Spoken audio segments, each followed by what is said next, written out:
son los judíos de origen semita.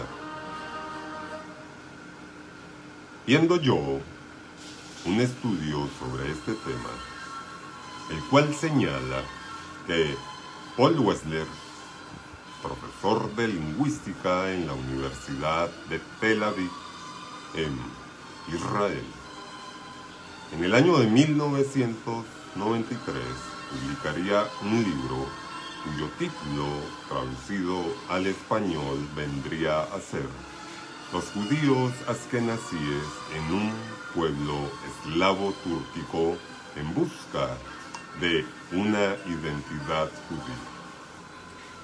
Pues bien, en este trabajo, el profesor Paul Wessler demostraría fehacientemente que los judíos actuales no son semitas, no proceden de Abraham, sino una comunidad religiosa con distintos trasfondos étnicos, en la que, por cierto, los semitas constituyen realmente un mínimo porcentaje. Esto lo hizo el profesor Paul Wessler, lo comprobaría, lo demostraría con información bien documentada y bastante contundente.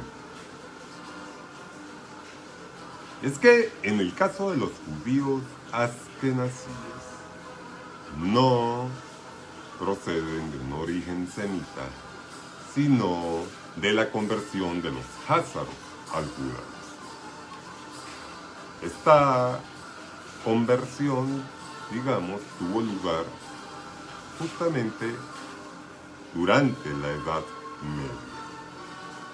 Esto, por supuesto, según tesis ya adelantada por distintos autores judíos,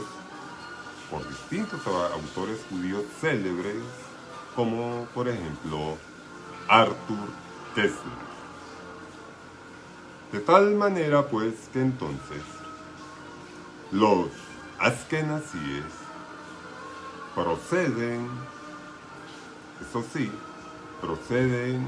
de estratos raciales turcos y eslavos, pero no semitas.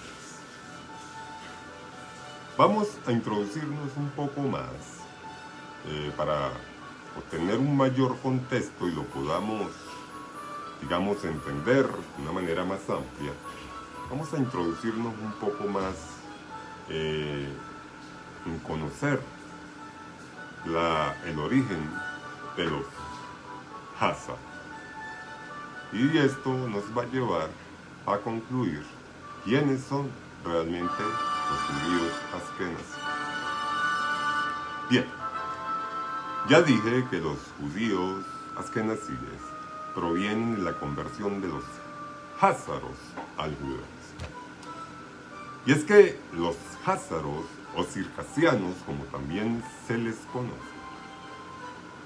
fueron unas tribus turcas que se asentaron o se instalaron, se ubicaron, se situaron entre los mares, entre el Mar Negro y el Mar Caspio, por allá por aproximadamente el siglo VII de la era común, de nuestra era común. Esto es, por supuesto, después de Cristo. Ya para el siglo VIII estaban rodeados por reinos cristianos y musulmanes, por lo que tanto el rey como la clase noble, la clase dirigente, la clase gobernante, así como gran parte del pueblo, optaron por convertirse al judaísmo como una forma, como una manera de marcar su independencia frente a sus vecinos. Esto, por supuesto, gracias a la diferencia religiosa. Ante las persecuciones sufridas por los judíos medievales en la Europa central, El reino házaro fue considerado como una, digamos, como una esperanza. Así fue visto, fue más o menos como una lejana y mítica esperanza de seguridad y de un gobierno propio en el que los judíos no fueran perseguidos. Ya a partir del siglo XI de la era común, de nuestra era común, la presión de los rusos para entonces y los mongoles terminó destruyendo este reino. Ahora fíjense en lo que voy a decir, lo voy a flanquear entre comillas, porque realmente para denotar el sentido irónico que le quiero dar. Porque realmente me parece irónico lo que saqué pues de algún estudio. Cuando termina diciendo, repito, que debido a la presión que ejercieron los rusos para aquel tiempo en el siglo XI, la presión que ejercieron los rusos y los mongoles sobre este reino de los házaros terminó por destruirlo, acabando así, según el estudio, con, digamos, una fuente de riqueza y con la riqueza y la diversidad del judaísmo. A mí me parece esto muy irónico. El judaísmo en la era medieval, correcto, en el Oriente medieval. Me parece muy irónico porque cuando se trata de religión, sabemos que los reinos o países, desde el punto de vista de la Biblia estoy hablando de historia bíblica, siempre cuando se convertían al judaísmo, adoptaban la religión del judaísmo, siempre venían con una cola de costumbres, prácticas, generalmente de origen pagano, y aunque ellos terminaban supuestamente asimilándose a la religión judía, pues resulta que la religión judía también terminaba asimilando las costumbres, prácticas de estas personas traían por ustedes. Bien, ya haciendo a un lado por un momento el tema de los Askenazí, vamos ahora a tratar, vamos de frente justamente con los judíos sefardíes. Y es que resulta que tampoco los judíos sefardíes tendrían ninguna conexión racial con Abraham, sino más bien con poblaciones no judías provenientes o procedentes del norte de África, eso sí, por supuesto, convertidos al judaísmo en el punto de la Edad Media y que posteriormente se trasladarían y llegarían a España, al reino de España posteriormente. Se tienen también noticias sobre el carácter no judío o semita de los fundadores del actual Estado de Israel. Ellos no eran racialmente semitas, ni descendían, por supuesto, genéticamente hablando, de el gran patriarca Abraham. A diferencia de, fíjense ustedes, aquí necesito que en esta expresión que voy a usar me sepan entender. A ver, no quiero usar una expresión que suene muy vulgar, que es la que me llega a la cabeza, pero digamos que esto le va a dar en la torre a muchos. Les decía justamente que no tienen los fundadores, les hablaba de los fundadores del actual Estado de Israel, decretado, declarado por las naciones, corrijo, más bien debo decir por las potencias del momento, en su momento.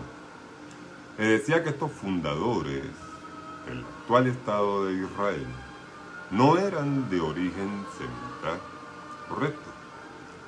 No estaban racialmente conectados con el patriarca Abraham. Pero sí, escuchen esto, los antiguos judíos, los judíos originales, los hebreos o israelitas bíblicos. Y adivinen quién. Este dato es la joya de la corona. Los actuales árabes. ¿Qué tal? Entonces, en realidad se trataba de askenazíes, estos fundadores del Estado de Israel. En realidad eran askenazíes que en su aplastante mayoría eran ateos y que en algún momento cambiaron su nombre, no judío. Ejemplos tenemos para dar.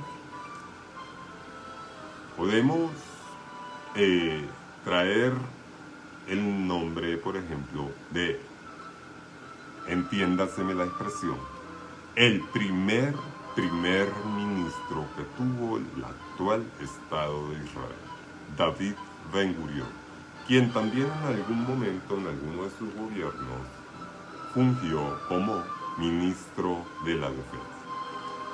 David Ben-Gurión realmente se llamó David Hin.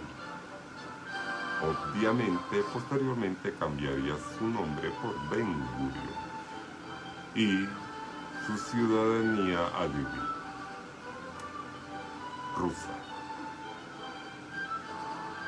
Otro es el caso del ministro de Relaciones Exteriores o canciller en alguno de esos gobiernos, Moshe Charet. Moshe Charet realmente se llamó Moshe Cher. Posteriormente cambiaría su nombre. Y adivinen de dónde procedía. Era de origen ruso, de nacionalidad rusa. Tal vez el caso más emblemático, conocido por muchos, debe ser el de Golda Meir, mejor conocida como Golda Meir, y cuyo verdadero nombre fue Golda. En efecto era su nombre de pila, pero se llamó Golda Mavovitz. Posteriormente ella cambiaría, usaría, digamos, dos apellidos, Meyerson y Meyer.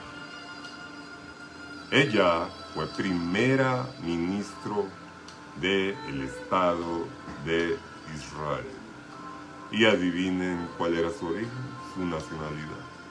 Era ciudadana nacida en Kiev, capital de la actual Ucrania, pero que para entonces, en el momento de su nacimiento, era territorio ruso. Muchas gracias.